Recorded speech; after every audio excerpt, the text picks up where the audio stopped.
Welcome back to the deep dive. Today, we're taking a deep dive into something really important, quite sensitive, actually. We're looking at navigating suicidal thoughts and, finding ways toward hope and survival. That's right. It's a heavy topic for sure and needs careful handling. But our source material today is really something special. It's a deeply personal guide. Yeah, absolutely. We're drawing from How I Stayed Alive When My Brain Was Trying to Kill Me, revised edition, One Person's Guide to Suicide Prevention. Hmm. It's basically the author's own story, but it's Yeah. packed with these practical strategies she figured out over years of, well, intense struggle. Right. So our mission today is to unpack this book. We want to pull out the tools, the personal stories, the different ways of thinking that help this person move from, real despair Hmm. to building a life with joy, with purpose. And crucially, what can you take away from this? Whether you're facing similar struggles or maybe supporting someone who is. And look, this isn't about easy answers or platitudes. We're aiming for a frank discussion, looking at the real struggles, but also the real tools that helped. It's all about resilience, the possibility of change coming straight from somebody who's been there. So let's get into it. Okay. So jumping right in, the source material hits you with this core idea, almost a paradox, right at the start. It kind of flips the script on what people assume about suicidal thinking. It really does. The author says, look, most people thinking about suicide don't actually want to die. What they want, desperately, is relief. Relief from emotional pain. That is such a fundamental point. Understanding that distinction is key. The author uses Dr. Edwin Schneiderman's term, Psychic? psychic. Yeah, it means that unbearable psychological pain, like pain in the soul. It's that internal agony they want to end, not necessarily, life itself. And the brain. When it gets into that state, it's like it takes over, doesn't it? Oh, absolutely. Starts feeding you all these negative, distorted thoughts. Oh. Things that aren't really based on what's happening now, but maybe old fears, old patterns. Yeah, it's like the brain becomes this internal enemy almost. The source describes it really vividly, generating these incredibly harsh messages that feel completely undeniably true in the moment, even though they're distortions, often fueled by past stuff, trauma. Right, which brings us to the author's own story. It's so powerful and kind of tragically ironic. She talks about her overdose attempt back in '92, swallowing pills. But as the drug started working, No, the feeling wasn't relief. no. It was sheer terror, pure terror. She describes gasping for air, tied to bed rails, helpless, and just this thought screaming in her head, oh my God, I'm really going to die. I did it. I'm going to die, but I don't want to die. Somebody help me. I don't want to die. Wow. She was fighting to live right in that moment. That anecdote is it's incredibly potent. It highlights that really deep primal will to live that's there, even when the conscious mind is overwhelmed by pain and suicidal thoughts. And the book doesn't shy away from other examples, tough ones, like the woman who jumped 7 stories, survived but paralyzed, fighting just for comfort, Okay. or the young man found with marks around his neck where he tried to get the noose off, or the gunshot survivor. Immediate physical pain, plus these awful new memories. These aren't stories of just giving up. They show this instinct for survival kicking in, even mid-attempt. It really drives home that point. The goal is ending the pain. Exactly. The author also touches on how planning or thinking about suicide can give this twisted sense of control when everything else feels out of control. Yeah, a perverse sense of control, as she puts it, or maybe a way to finally let out all this intense emotion that's been bottled up. She calls it filling the space devoid of love. A destructive outlet, though. Oh, definitely. But as she keeps saying, underneath it all, the real craving is for relief, yes, but also for love, for understanding, connection. The fantasy of suicide offers a warped escape, but the real solutions lie elsewhere. And she's very open about her own background, the things that contributed, her diagnoses, depression, BPD, PTSD. She sees them as this collage, events, instincts, memories, genetics, trauma, life stuff, all playing a part. Yeah, and a huge piece of that was her mother dying when she was only 14. That's incredibly young. Devastating. And then compounded by her father just not being able to handle it, emotionally unavailable. Telling her when she tried to talk about her sadness, can't you just sweep it under the rug? Wow, what a message to get at that age. Exactly, it taught her, don't talk about the hard stuff. So she retreated inward, anger built up, turned inward, which fueled the suicidal thoughts. It became a habit, she says, a really hard one to break. And she draws this contrast between her earlier suicide gestures, which did bring attention, maybe that temporary sense of control. Right, predictable outcomes. And that later overdose we mentioned, where the feeling wasn't relief, it was Embarrassment, regret, and this sudden, intense desire to take responsibility for her life. That's a huge shift. A definite turning point. Yeah. She also talks about this difficulty she had integrating experiences, feeling connected long term. Like people or events would just vanish from her inner world after they were gone. Leading to feeling abandoned. Yeah, and her brain would just weaponize it, mocking her. See, you don't have anyone, you can't feel them, they don't love you, you're alone.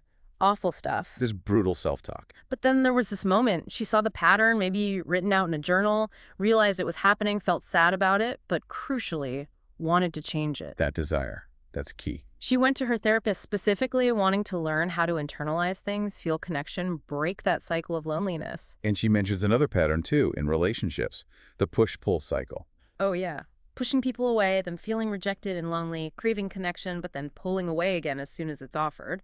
Breaking that took asking for help, using tools, and just a real willingness to let go of the pain tied up in it. It sounds exhausting. Totally. And one more thing she mentions, simpler maybe, but relatable, the Brady Bunch syndrome. Huh. Okay, what's that?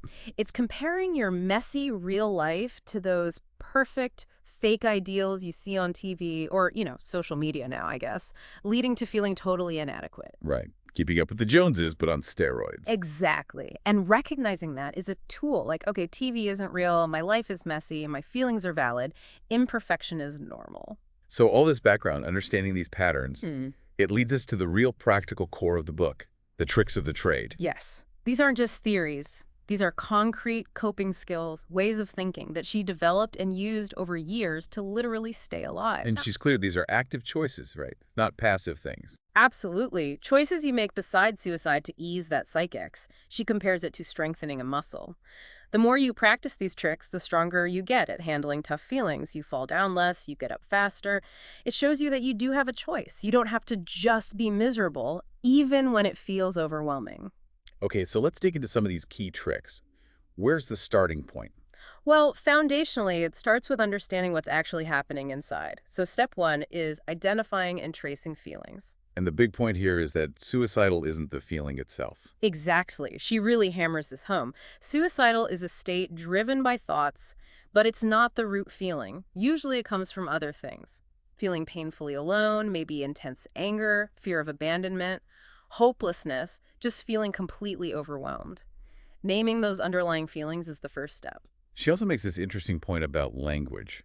The difference between saying, I am lonely, versus I feel lonely. Yes, subtle, but really important. I am lonely feels permanent, like it's your identity. I feel lonely frames it as a temporary state, something you're experiencing now. Because feelings are just waves, electrochemical impulses. Exactly. They come and go. Seeing them that way helps you detach a bit, not get totally swept away. They're temporary states, not who you are. And tracing feelings back. She says she still does this daily. What's involved? It's about connecting that uncomfortable feeling you have right now back to its immediate trigger. Was there an argument? A difficult phone call? Something you read? Finding the source helps you understand it, stops it from maybe spiraling. It's like emotional mindfulness. She even suggests making a feelings chart list feelings. Add your own, but specifically don't put suicidal on the list of feelings. Got it. Okay. Another major set of tools she found essential. Spirituality, nature, and meditation. How did these help her survive? She describes these as vital sources of release and relief, things that gave her something she couldn't quite generate herself. For her, spirituality wasn't necessarily about organized religion, more a belief in something bigger than us. God, the divine, the universe, nature's energy, whatever works for you. It was a source she felt she could cry out to, scream her pain at, ask for help, ask for thoughts to be removed. She uses the phrase, God, the universe knows, as a reminder that help is there if you ask. Like you're not carrying it completely alone. Exactly. And nature specifically offered this quiet refuge, away from the internal noise, engaging her senses, feeling part of something harmonious without any demands. She shares these really lovely, almost mystical moments. Finding a $10 bill floating when she was feeling worthless, a whale breaching right nearby, an owl swooping down, hawks appearing as she found an answer. Wow, like little signs or messages. That's how she took them. Signs of connection, of presence. And meditation became a direct tool for quieting that busy, often negative mind. easing stress, rerouting those suicidal thought loops. Simple methods, not super complex stuff. No, very accessible. Focusing on breath, counting breaths, visualizing breathing in peace, and breathing out anger or fear. Even just walking meditation, feeling your feet on the ground, your body moving. She mentions a tree connection exercise too, using nature to ground yourself. Okay, shifting gears to something that seems so basic but huge when you're struggling. Food and sleep. Meeting basic needs. Yeah, she talks about how simple things become massive hurdles. Yeah. And the depressed brain actually uses hunger and tiredness against you. Makes you want to skip meals or just sleep forever. Right. But food is literally fuel. Literally. Without it, everything feels harder. And she notes hunger can tap into deeper stuff too, like my needs aren't being met or I'm not worthy of care. Did she offer practical tips?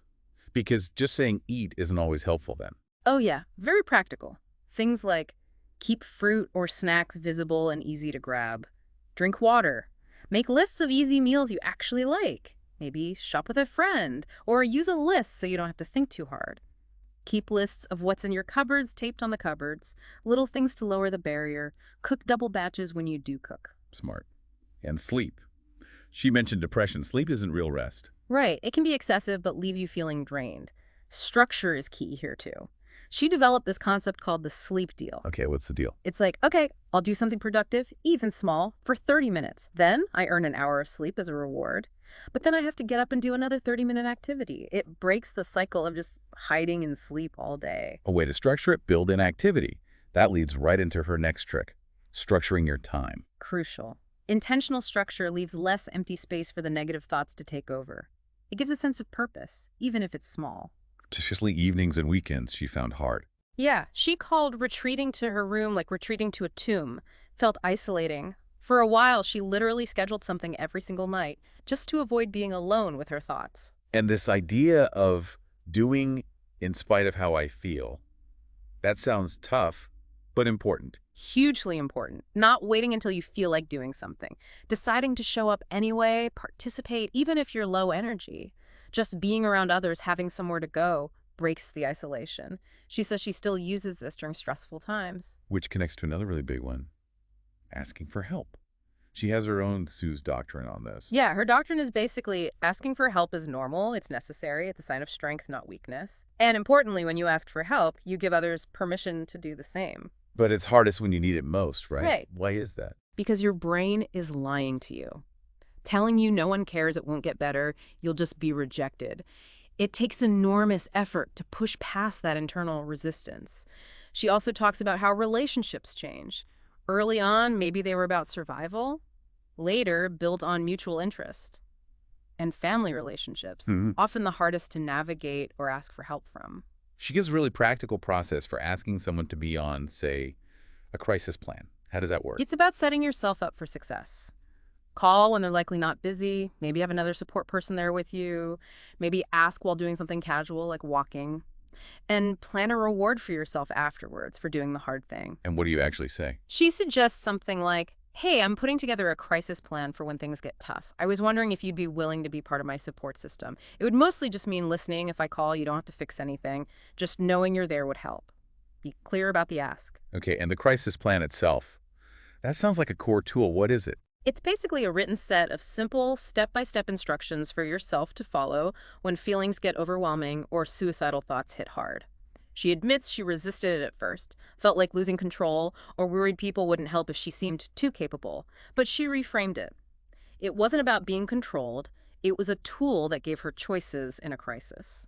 So it counters that tunnel vision, that feeling like suicide is the only option. Exactly. It shines a light back on reality, breaks that narrow focus, it distracts the brain, shoves the overwhelming thoughts aside by giving you concrete actions to take instead. What kind of actions are typically in one? Things like, stop, just pause, then maybe check in using ADL. Am I hungry, angry, lonely, tired? ADL. Yeah. Simple, memorable. Very. Then things like get out of self, focus outward, get up and do something, have a pre-made list of tasks or activities, go to a meeting like a support group, call someone, have your phone list ready, and know when to call emergency service hospital hotline 911. But carry it with you. Give copies out.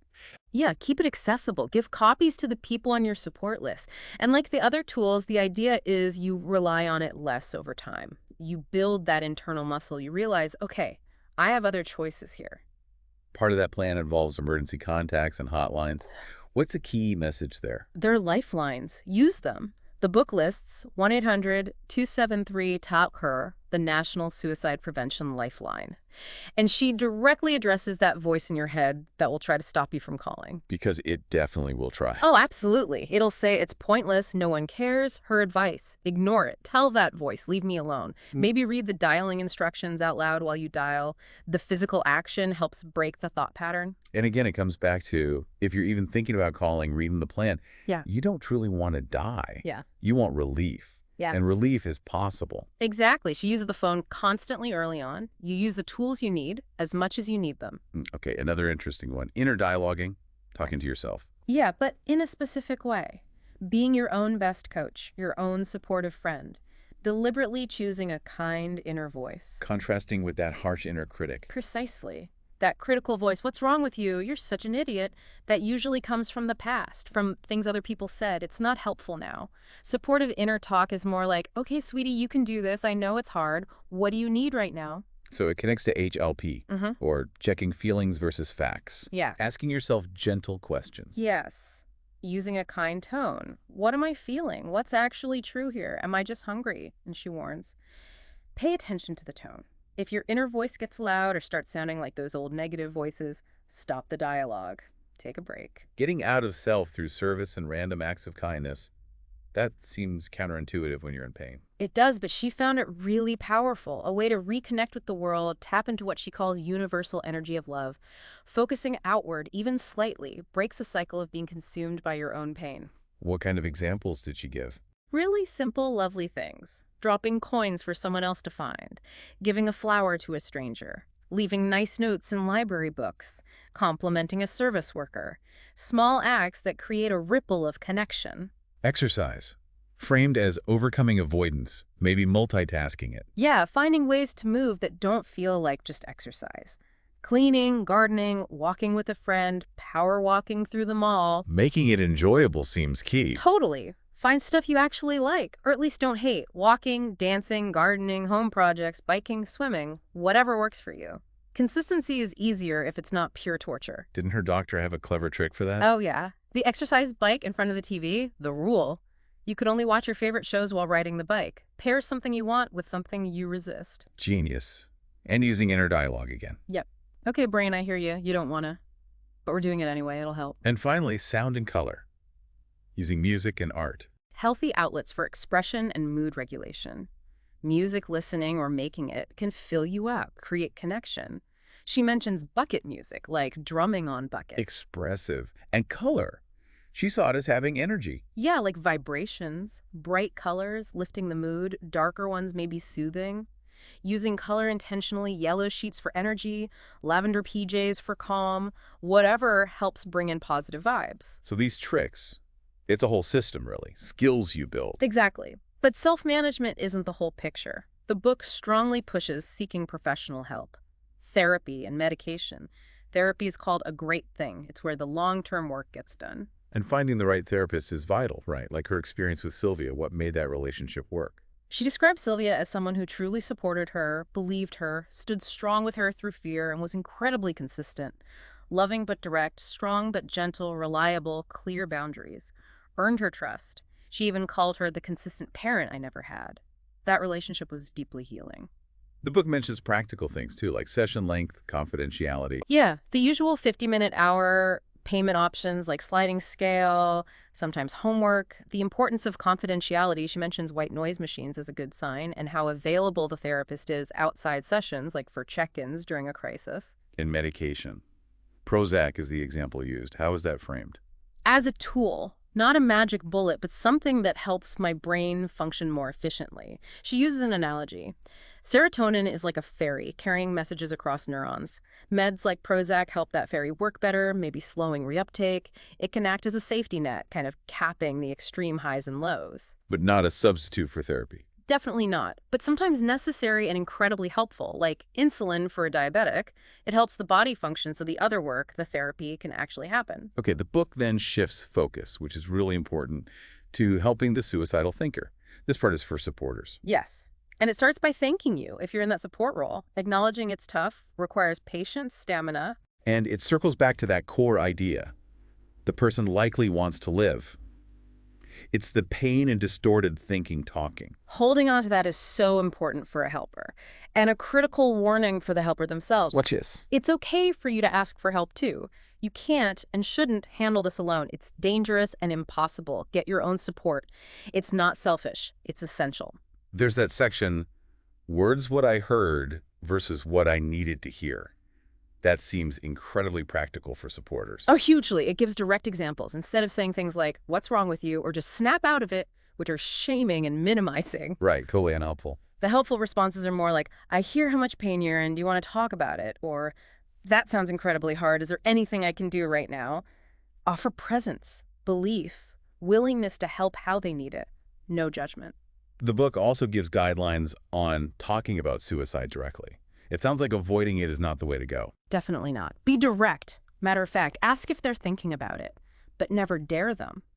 Offer hope, but not empty platitudes. Ask questions. Really listen.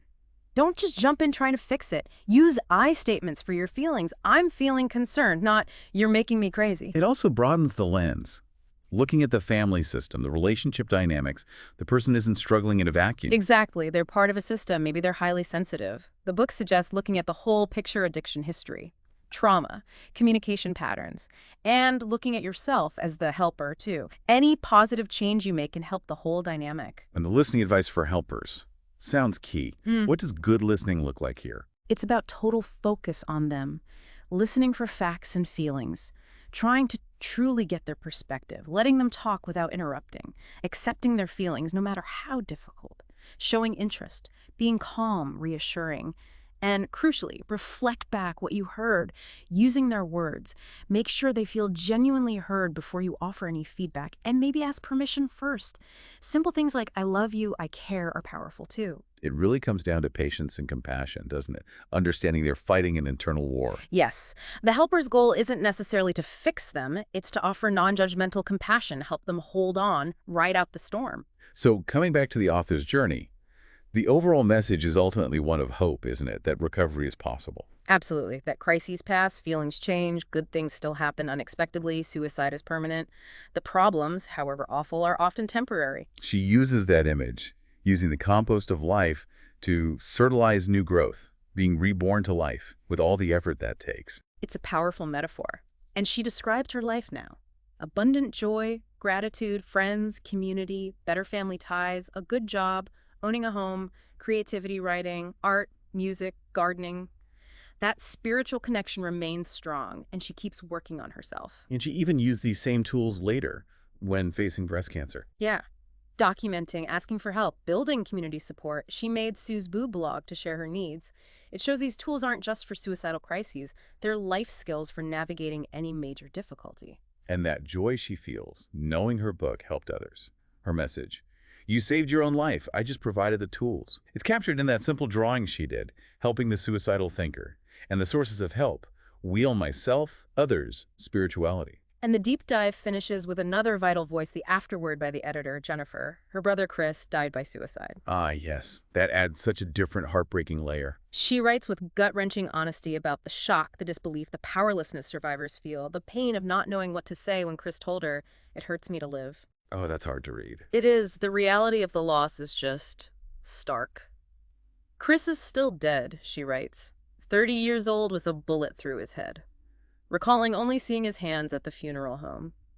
Hating she can't remember his face clearly. Does she feel she could have done more? She grapples with it, maybe not with what she knew then, but she fiercely believes Chris could have saved himself. If he'd had something like this book, this knowledge, this kind of voice speaking to him. So the book helped her too. Immensely, she says. Helped her process unresolved pain around his death. Gave her a voice, an understanding she wished she and Chris had had back then. It shows the book's reach, helping not just those struggling, but also those left behind. So wrapping this up, this deep dive into how I stayed alive, it really offers a kind of roadmap. It shows survival, recovery. They're possible, not by magic, but through deliberate steps, building that toolkit. Yeah, it exposes that internal battle, but counters it with all these practical tricks. The crisis plan, basic needs, feelings work, inner dialogue. Connection through people, nature, spirituality, creativity, so many options. And it really highlights asking for help, professional help, personal support as crucial. Plus, giving that vital guidance for supporters, compassion, patience, really listening. The whole story is just saturated with hope, really. Resilience, the chance to build a life that feels worth living, even after incredible pain. Yeah, It's a reminder, that you're not alone. Help is out there. definitely. Just as you think about this deep dive, maybe reflect on those perspectives. The author who fought through and built a joyful life, the editor grappling with loss. How might these tools apply in your own life? Or help you support someone else? And maybe that final thought from the author to chew on, Yeah. that sometimes what we need isn't just information, but inspiration to survive. And that finding meaning, finding ways to serve and contribute love to the world, that's tied into our own survival too, just like she did by writing this book. Thank you for joining us for this deep dive. We'll catch you next time for more.